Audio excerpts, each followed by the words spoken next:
Et la lachot, Chazak ou Baruch Rabotai, Besorot Tovot. On est aujourd'hui le 12 dans le mois d'Iyar, 27 dans le conte du Homer, 27 c'est Zach en hébreu, c'est pur. Et on va essayer de tirer un message pour ce Shabbat là, même si on n'a pas les mêmes parachiotes qu'on lit en Israël ou dehors, mais le message qui revient dans ces parachiotes c'est aime ton prochain comme toi-même, sois garant de l'autre, comme le Midrash il amène au nom de Rabbi Shimon Bar Yochai.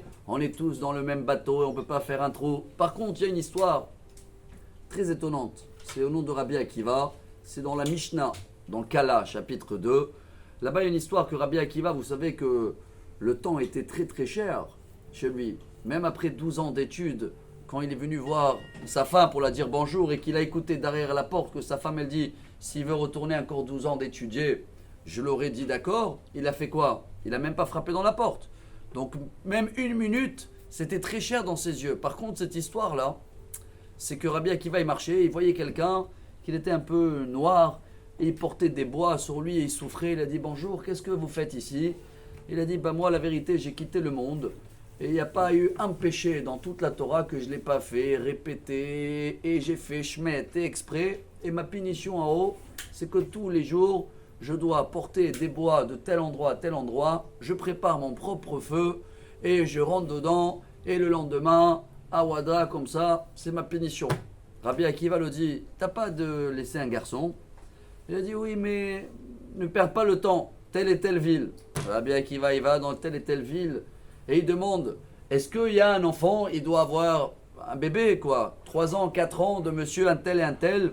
Dès que tout le monde, ils ont écouté le nom de ce monsieur-là, ils ont dit, laisse tomber, ne te rapproche pas. La famille, c'est Hachem Ishmor, catastrophe. Rabbi Akiva, il n'a pas lâché. Il a pris le petit et il a commencé à payer quelqu'un qui va l'enseigner. Et il était là, et il a suivi jusqu'à que le petit, il a fait Kaddish. Et la première fois où il a fait Kaddish chez Baréchou, Eliyahu Hanavi, comme ça, il a envoyé un message par ce monsieur-là à Rabbi Akiva. Merci beaucoup, tu m'as sauvé. Le message, chers amis, c'est comment Rabbi Akiva, qui n'a pas 5 minutes pour rentrer voir sa femme, et là, c'est des mois et des années de travail.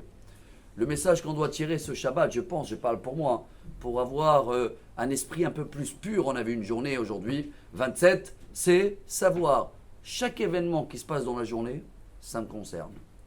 Ça veut dire quoi? Je suis garant quand l'Israël Arevim Zelazé. Bien sûr que si je fais un trou dans le bateau, tout le bateau il coule.